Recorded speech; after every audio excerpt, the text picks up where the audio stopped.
Assalamualaikum warahmatullahi wabarakatuh. Saya Nenden Lesmanawati. Saat ini saya selaku dosen di D3 Keperawatan di Universitas Paletehan, Banten. Saya di sini menjadi koordinator dari mata ajar PBAK dan PPKN, yang mana saya mengajar pengantarnya dan memberikan alasan kepada mahasiswa mengapa tentang PBAK atau Pendidikan Budaya Anti Korupsi ini penting untuk diberikan kepada mahasiswa. PBAK dan PPKN ini terdiri dari 2 SKS dan dua-duanya teori.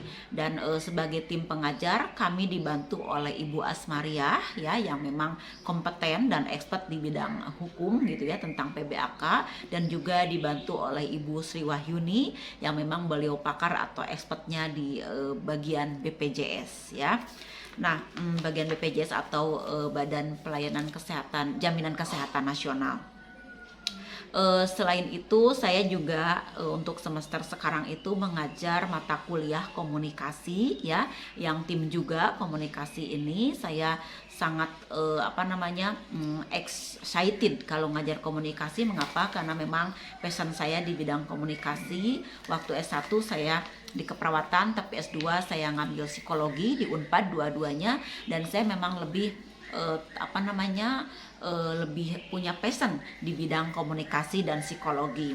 Di komunikasi kami biasanya mengadakan selain teori ada juga praktek ya, terdiri dari 1 SKS teori dan 1 SKS praktikum, yang mana praktikumnya itu karena 1 jamnya itu relevan dengan 170 menit maka lebih banyak prakteknya daripada teorinya. Dan kami sangat sering sekali mengadakan semacam role play ya, dan kami sering sekali mengadakan acara seperti diskus dan seminar, karena memang betul-betul ingin memupuk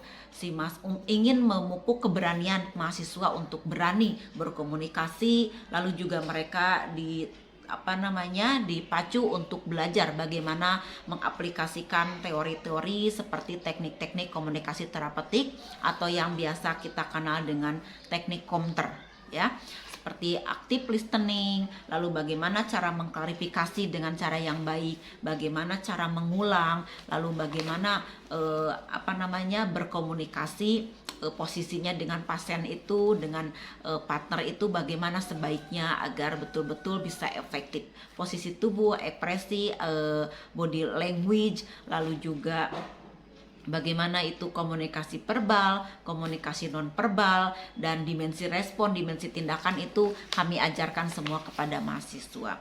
Dan biasanya di akhir perkuliahan kami akan menugaskan kepada mahasiswa untuk membuat video. Video itu isinya tentang aplikasi teknik-teknik dari komunikasi terapeutik atau teknik komter yang memang sudah kami ajarkan, dan mereka diminta untuk membuat video satu mahasiswa satu video dan dikirimkan ke YouTube atau langsung ke handphone kami, seperti itu. Di mata kuliah komunikasi ini biasanya kami bertiga dengan Ibu Asma Juwita dan juga dengan Bapak Arif Susila ya. Lalu selain itu saya juga mengajar di bidang keperawatan jiwa, karena tadi saya S2-nya psikologi, nyambung sekali dengan area keperawatan jiwa, maka ini juga adalah sebuah passion bagi saya untuk betul-betul mengaplikasikan dan memberikan sharing atau knowledge terhadap student-student saya di kampus ya. Saya di keperawatan jiwa ini biasanya tim dengan Bapak Agung dan Ibu Rina Sumartini, yang mana saya biasanya mengajarkan materi tentang perilaku asuhan keperawatan pada pasien dengan perilaku kekerasan, dan juga asuhan keperawatan pada pasien dengan harga diri rendah. Selain itu juga kami mengajarkan tentang praktek komter ya, dan juga mengajarkan tentang praktek TAK. TAK itu adalah terapi aktivitas kelompok. yang mana nanti setelah lulus mata kuliah ajaran keperawatan jiwa ini, si mahasiswa akan kami terjunkan ke rumah sakit jiwa atau ke klinik keperawatan jiwa yang memang di situ ada pasien-pasien jiwa, ya pasien sakit jiwa maksudnya. Lalu mereka akan didampingi oleh kami untuk bagaimana menerapkan asuhan keperawatan jiwa ini, termasuk mengaplikasikan teknik-teknik komter yang telah kami ajarkan di kelas, dan mereka betul-betul berinteraksi dengan pasien sesungguhnya di klinik atau di rumah sakit jiwa tersebut. Dan itu adalah aplikasinya. Dan tentunya sebelum kami lepas mahasiswa ke lapangan, ya ke rumah sakit, kami akan bekali dulu mereka dengan dengan latihan di lab atau latihan di kelas, dan juga mereka akan diberikan ujian agar betul-betul bisa tercapai kompetensinya sesuai dengan yang diinginkan.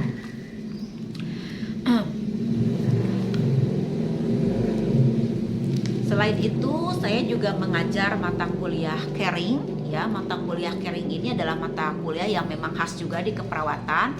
Kami mengajar caring ini bertiga, yaitu dengan Ibu Asma Juwita dan dengan Ibu Rifa Ismanti. Saya biasanya mengajar mata kuliah caring ini di materi tentang apa itu manfaat caring dan juga bagaimana perilaku atau pribadi dari caring itu sendiri. Selain itu juga saya mengajarkan tentang faktor-faktor apa saja yang mempengaruhi pada caring. Caring ini terdiri dari 2 SKS juga, ada teori dan ada praktikum. Dan kami di sini lebih mengasah kepada kepekaan mahasiswa agar bisa mentrain pikiran dan hati agar bisa respect kepada pasien, lalu betul-betul difokuskan agar afektif mereka itu betul-betul positif, ya betul-betul baik. Dan juga kami menstimulasi mahasiswa dengan banyak diskus dan juga mengadakan semacam seminar untuk menggali keaktifan mahasiswa di kelas dan juga meningkatkan knowledge mahasiswa serta meningkatkan pengalaman mahasiswa di seminar dan presentasi lainnya. Itu saja yang bisa saya sampaikan terkait bidang pengajaran saya, terkait pengalaman saya sebagai dosen di bidang pengajaran. Semoga bermanfaat dan memberikan informasi yang cukup. Terima kasih. Wassalamualaikum warahmatullahi wabarakatuh.